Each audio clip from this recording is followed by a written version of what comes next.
For more on the ceasefire plan, we are joined now by defense and security analyst Yusuf Alabarda. Thanks so much for joining us. Now, after months of mostly failed efforts in Geneva, have Turkey and Russia actually managed to do what the West could not and broker a nationwide ceasefire here? Yes, we can say that Russia and Turkey come to a conclusion for a ceasefire, although it is not declared officially and verified officially. But we can see at least these Turkey's and Russia's huge effort to come to a conclusion for the ceasefire.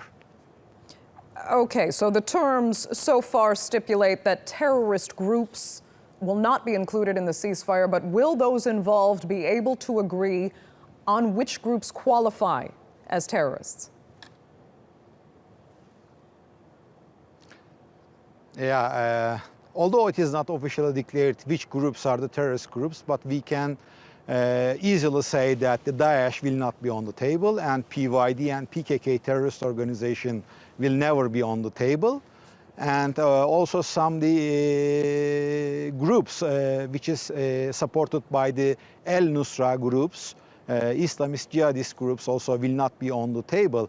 But we can say that the Free Syrian Army, including all the subgroups under its umbrella, and also the Islamic Front, which is also including some groups such as Ahrar al-Sham, will be on the table if Turkey and Russia will be able to persuade those groups to sit on the table and negotiate in a ceasefire period. Okay, so let me ask if you see this ceasefire actually coming into full effect in 10 hours' time, as is stipulated in this agreement so far.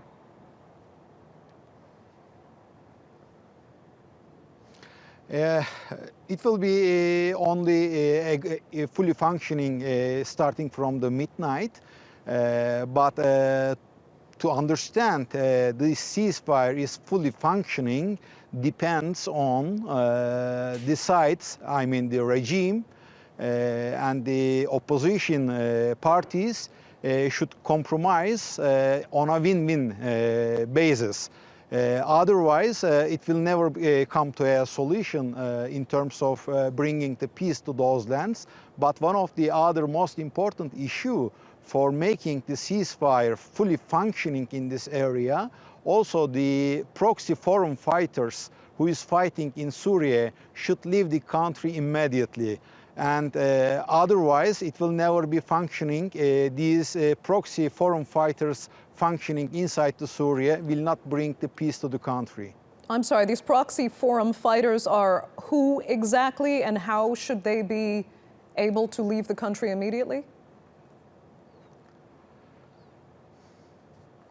They should be able to leave the country immediately by taking the signals who is proxying them in the area. For example, we can give the examples that the proxy foreign fighters who is fighting in the area in name of Iran, Hashdu Shabi, which is a Shia organization who is fighting not only in Syria but also in the Iraq and through to Yemen.